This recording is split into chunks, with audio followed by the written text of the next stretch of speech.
ሰላም የጃኪሶ ቤተሰቦች አንድ ትንሽዬ ልጅ በተፈጥሮ እንስሳ ሲሆን ነገር ግን ራሱን ወደ ሰውነት የመለወጥ ችሎታ አለው። ከዕለታት አንድ ቀን ደግሞ ራሱን ሰው አድርጎ ከሰዎች ጋር መኖር ጀመረ ብላችሁ ምን ይሆን መልሳችሁ? እኔም ውድዎከርስ የተሰኘውን ፊልም ባየሁኝ ጊዜ እጅግ ነበር የተገረምኩትና ለእናንተም አጠር አድርጌ ለማቅረብ የወደድኩት። ስለዚህ እናንተ ላይክ፣ ሼር፣ ኮመንት፣ ሰብስክራይብ እያደረጋችሁ በመከታተል አብራችሁኝ ሆኑ ዘና በሉላችኋለሁ።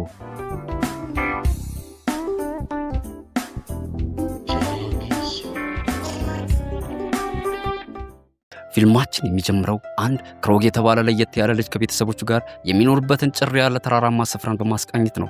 ክሮግ ማለት ደግሞ እንደ ማንኛውም ተራ እንስሳ ብቻ ሳይሆን ወደ ሰውነት አካል መለወጥ የሚችል ፑማ የሚባል የአንበሳ መሰል አቋም ያለው ፍጥረት ነው። ፑማ ማለት ደግሞ ያው ሁላችንም በጫማው ላይ እንደምናውቀው በጣም ፈጣን ሯጭ ነው። ይሁን እንጂ ቤተሰቦች ግን ክሮግን ዝም ብሎ ሰውነቱን በመቀየር ሰው እንዲሆን በፍጹም አይፈልጉም ነበር። በቤተሰባቸው ውስጥ ደግሞ አንድ ጥብቅ የሆነ ሕግ አለ። እሱም በፍጹም ወደ ሰዎች አትቅረቡ የሚል። በቤተሰቦቹ ዘንድ የሰው ልጆች እጅግ አደገኛ ፍጥረት ናቸው የሚል ስር የሰደደ እምነት ቢኖርም ነገር ግን ክሮግ እያደገ በሄደ ቁጥር ስለ ሰዎች የማወቅ ጉጉቱ እየጨመረ ይመጣ ነበር። ከዕለታት አንድ ቀንም ሕግ ጥሶ የቤተሰቦቹን የመኖሪያ ስፍራ በመተው ወደ ሰዎች ዓለም ዘው ብሎ ይገባል። እንደ ድልም ሆኖ በከተማ ውስጥ ሲኳትን በድንገት ደግ የሆኑ ባልና ሚስት ያገኙትና ከቤተሰቡ የጠፋ ልጅ ስለመሰላቸው ወስደው ሊያሳድጉት ይወስናሉ። በዚህም መሰረት አሁን ላይ ክሮግ ለሱ አዲስ የሆነ የሰው ዘር ቤተሰብ፣ ዘና ያለ መኖሪያ ቤትና በተጨማሪም እህትና ወንድሞች አሉት።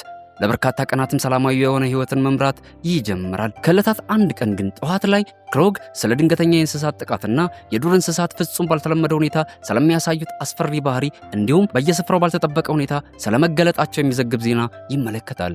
ይህም ነገር ክሮግን በከባዱ ምቾት ይነሳውና ከሱ ጋርም የሚገናኝ የሆነ ነገር ያለ ያህል ይሰማው ጀመር። በዚያ ዕለት ቀን ላይም ክሮግ ወደ ትምህርት ቤት ለመሄድ ዝግጅት ካጠናቀቀ በኋላ አሳዳጊ ከሆነችው እናቱ አና እንዲሁም ከእህቱ ሜሎዲ ጋር በአንድ መኪና ውስጥ ገብቶ መጓዝ ይጀምራሉ።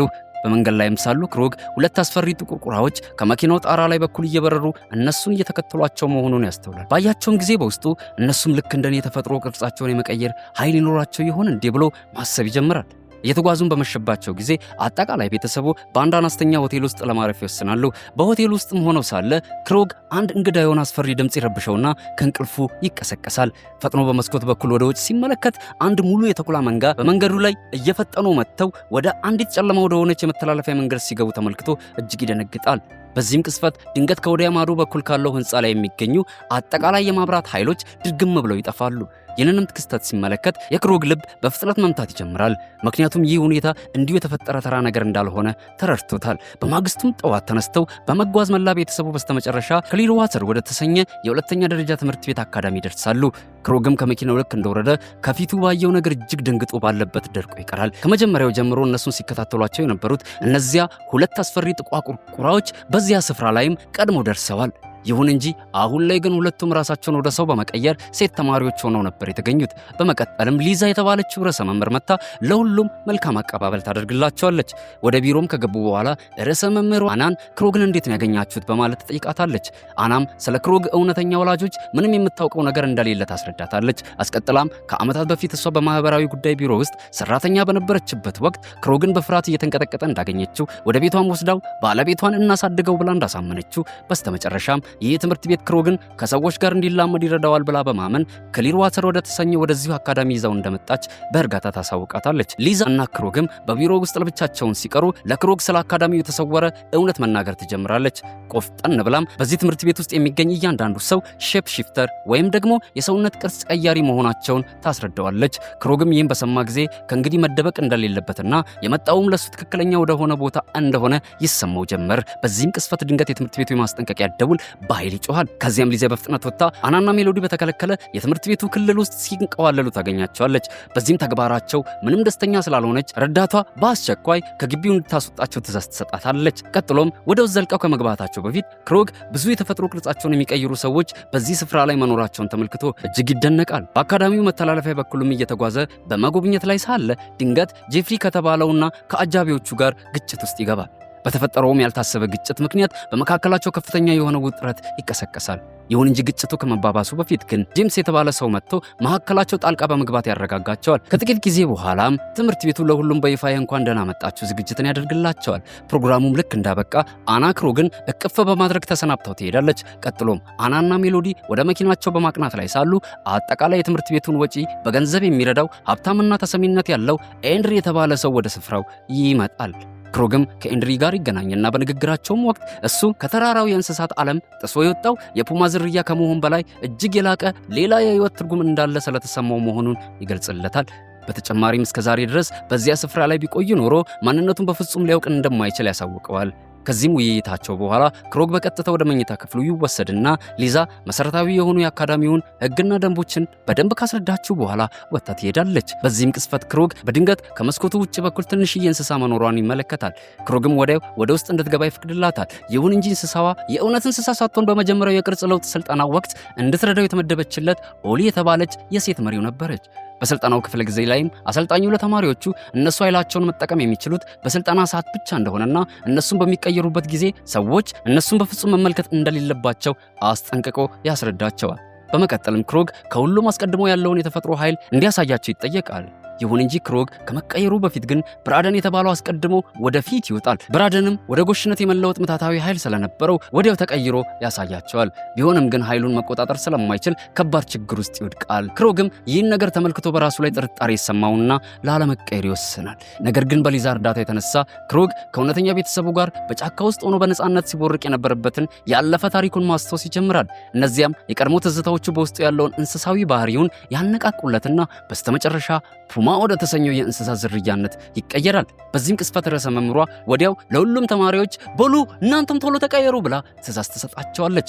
በዚህም አጋጣሚ ነበር ክሮግ እውነቱን የተገነዘበው። ይህም ማለት በአካዳሚ ውስጥ የሚገኙት አብዛኛዎቹ ተማሪዎች ተኩላዎች ነበሩ። በመቀጠልም ርዕሰ መምህሯ ሊዛ የእርሱ እውነተኛ ሚና ምን እንደሆነ ማስረዳት ትጀምራለች። ክሮግ በዚህ አካዳሚ ውስጥ የሰውንና የእንስሳትን የተፈጥሮ ባህሪ ሚዛኑን እንዴት መጠበቅ እንዳለበት ሰልጥኖ አስፈላጊ በሆነ ጊዜ ደግሞ በሁለቱ የተፈጥሮ ዓለማት መካከል እንደ መሸጋገሪያ ድልድይ ሆኖ እንደሚያገለግል ትነግረዋለች።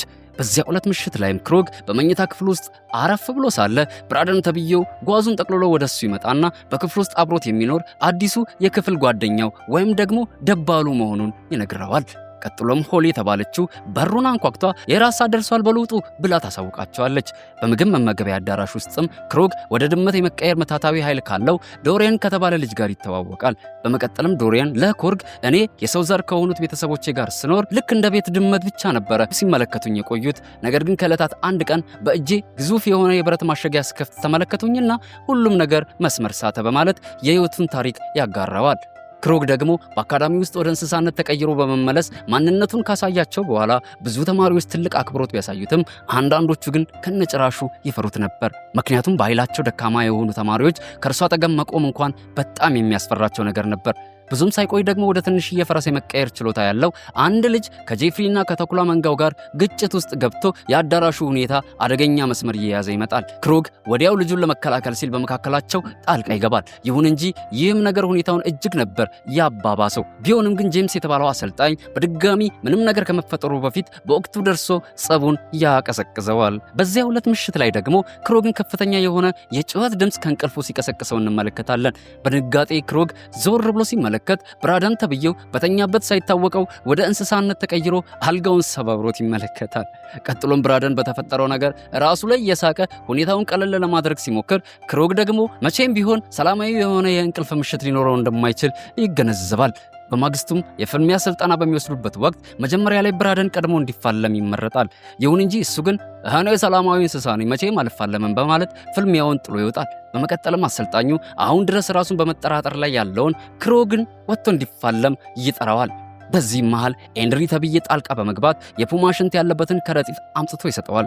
ክሮግም የሽንቱን ሽታ በአፍንጫው በኩል ባስገባበት ቅጽበት በውስጡ የሆነ ነገር ይቀሰቀስና ወዲያው ወደ ፑማነት ይቀየራል። ከሱ ጋር የሚፋለመው ከሱ የባሰ ግዙፍ ቢሆንም ነገር ግን ክሮግ እጅግ ፈጣን በመሆኑና ጠንካራ የሆኑ ጥቃቶችን መሰንዘር በመቻሉ ፍልሚያውን በቀላሉ ነበር የረታው። በመቀጠልም የዶሪያን ተራ ይደርሳል። ቢሆንም ግን ዶሪያን ከተፋላሚው ቂጥ በኩል የወጣው መጥፎ ሽታ ወይም ደግሞ ፈስ ድመት ለሆነ ማንነቱ ስላልተስማማው ዶሪያን ፍልሚያውን ጥሎ ይወጣል። በስልጠናው መጠናቀቂያ ላይም ኤንድሪ ወደ ክሮግ ዘንድ ቀርቦ በሱ ብቃት በመደነቅ የቅርብ አማካሪው ለመሆን ፈቃደኛ መሆኑን በመግለጽ የፑማ ሽንት ያለበትን ከረጢት ከሰጠው በኋላ ብሩህ ተስፋ ያለው ልጅ መሆኑን ይነግረዋል። ይህንንም ክስተት ጄፍሪ ተብዬው በቅናት ስሜት ተሞልቶ ከርቀት ይከታተለው ነበርና ወደ ክሮግ ዘንድ ቀርቦ በፍልሚያ እንዲዋጣልን እፈልጋለሁ በማለት ይገዳደረዋል። በተጨማሪም ጄፍሪ ለክሮግ እሱ ተኩላዎችን ማሸነፍ ከቻለ እሱን እስከ መጨረሻው ድረስ ሰላም እንደሚሰጠው ቃል ገብቶለት ይለያየዋል። በዚያው ዕለት ከሰዓት ላይ ክሮግ ጓደኞቹን በዛፍ ግንድ ስር በተሰራ የመደበቂያ ስፍራ ይገናኛቸዋል። ቀጥሎም ብራደን ከጄፍሪ ጋር መጣላቱ ከአካዳሚው ሊያሰናብተው እንደሚችል አስጠንቅቆ ቢነግረውም ነገር ግን ክሮግ አልጣላም በማለት ወደ ኋላ ላለማለት መወሰኑን አስረግጦ ይነግራቸዋል። ይህንን በሰማች ጊዜ ሆሊ እሷም ከጎኑ እንደምትቆም ቃል ትገባለታለች። በዚያው ዕለት ምሽት ላይም ሶስቱ ተያይዘው በድብቅ ከአካዳሚ ይወጣሉ።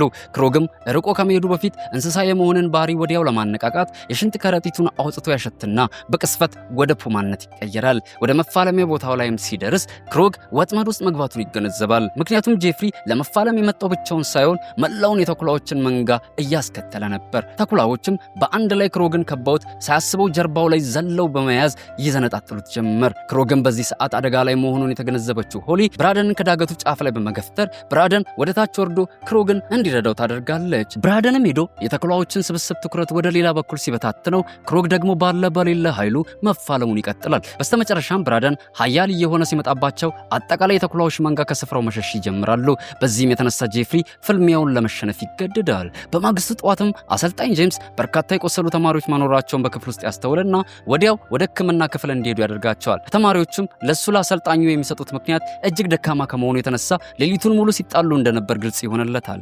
ክሮግም በርዕሰ መምህሯ ከመጠራቱ በፊት ኤንድሪ ደርሶ አብራኝ በመኪና ሽርሽር እንድትወጣ ፈልጋለሁ ብሎ ግብዣ ያቀርብለታል። በመጓዝ ላይም ሳሉ ክሮግ ኤንድሪ ትላንት ምሽት የሆነውን ነገር በሙሉ አስቀድሞ እንደሚያውቅ ይገነዘባል። በዚህም ጊዜ ኤንድሪ ለክሮግ እውነተኛ ፑማ በአራት ተኩላዎች ስለተጠቃ ብቻ እርዳታ ሊያስፈልገው አይገባም ነበር፣ ከእውነተኛ ቤተሰቦች ልጅ ሆነ በመለየት ነው እንዴት አድርገ ጠላትን ማደን እንዳለበት ያልተማርከው ብሎ ይመክረዋል። ቀጥሎም ኤንድሪ እውነተኛ አዳኝ እንዲሆን ሊያስተምረው መወሰኑን ያሳውቀዋል። ከጉዟቸውም በመመለስ ላይ ሳሉ ግን ርዕሰ መምህሯ ሊዛ ታስቆማቸውና በንዴት ኤንድሪን ለክሮግ ልዩ ትኩረት መስጠቱን እንዲያቆም አጥብቃ ትነግረዋለች። ከዚያም ለክሮግ ደግሞ ሕግና ደንቦችን ማክበር እንዳለበት እንዲሁም ከአካዳሚው የስልጠና ስፍራ ውጭ ዳግመኛ እንዳይፋለም በመንገር የመጨረሻ የሆነ ማስጠንቀቂያ ትሰጠዋለች። በኋላም ላይ ክሮግ ሉ የተባለች ልጅን ተከትሎ ወደ ጫካ ውስጥ ይገባና የአካዳሚው መምህራን ስለ ቅርብ ጊዜው የእንስሳት ጥቃት ዙሪያ የሚያወሩትን ነገር መስማት ይጀምራሉ። አጠቃላይ መምህራኖችም ጥቃቶችን እየፈጸሙ የነበሩት እንስሳት በሙሉ ቅርጽ ቀያሪዎች ስለመሆናቸው እርግጠኞች ነበሩ።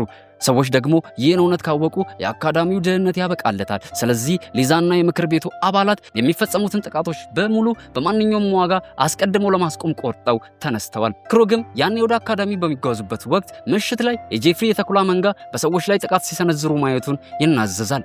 በማግስቱም ኤንድሪ ክሮግን ወደ ጫካ ይዞት በመሄድ እንዴት ማደን እንዳለበት ማስተማር ይጀምራል። በመጀመሪያም ታዳኝህን ምረጥ፣ በደንብ ተከታተለው፣ ከዚያም አጥቀው ብሎ ይመክረውና ክሮግ በትክክል ተግብሮት አደኑ ይሳካለታል። ክሮግ አንዲት ሚዳቋ ነበር ያደነው። ቀጥሎም ወደ አካዳሚው እየተመለሱ ሳለ ኤንድሪ የልቡን እያጫወተው ይቆያል። እሱም ከክሮግ ጋር እኩያ የሆነች አንዲት ሴት ልጅ እንደነበረችውና በሰዎችም እንደተገደለችበት ይነግረዋል። በረፍት ሰዓት ላይም ሉ ክሮግ ምግብ እየበላ ለመሆኑን ታስተውልና ምን ነው ብላ ትጠይቀዋለች። እርሱም ጠዋት ላይ አድኖ እንደበላ ይነግራታል። ሉም ወዲያው በዝምታ ከቦታው ተነስታ መሄድ ትጀምራለች። ለክሮግም ቀደም ብላ ፑማ የተባለ እንስሳ እናቷን በከፍተኛ ሁኔታ አቁስሏት እንደነበር ትነግረዋለች። ክሮግም የጥፋተኝነት ስሜት ተሰምቶት ይቅርታ ለመጠየቅ ይከተላት ጀመር። ይሁን እንጂ እሷ ላይ ግን ሊደርስባት አልቻለም። በዚያው ዕለት ምሽት ላይም ክሮግ የተኩላዎችን የጩኸት ድምጽ በመከተል በአቅራቢያው ወደሚገኝ ከተማ በድፍረት ይጓዛል። በርካታ ተኩላዎችም በድብቅ ወደ አንድ ፋብሪካ ውስጥ ሲገቡ ይመለከታል። ቀጥሎም የጥበቃ ሰራተኛውን ሊያጠቁት ሲሉ ክሮግ በመሃል ላይ ገብቶ ያስቆማቸዋል። ከክሮግ ጋርም ለመፋለም በመፋጠጥ ላይ ሳሉ ኤንድሪ በድንገት ወደ ስፍራው ቀድሞ በመድረስ ሁሉንም ነገር ያስቆምና ተኩላዎችን ሰብስቦ ወደ አካዳሚው መልሶ ይወስዳቸዋል። ከዚህም ክስተት በኋላ ኤንድሪ ክሮግን ለብቻው እንዲያገኘው ይጠይቀውና ከቅርብ ጊዜ ወዲህ ለሚከሰቱት የእንስሳት ጥቃቶች በሙሉ ተጠያቂው ራሱ መሆኑን ይናዘዝለታል። ይህንንም አስደንጋጭ ነገር በሰማ ጊዜ የክሮግ ልብ ሁለት ቦታ ይሰበርና ምን ያህል እንደታለለ ይሰማው ጀመር።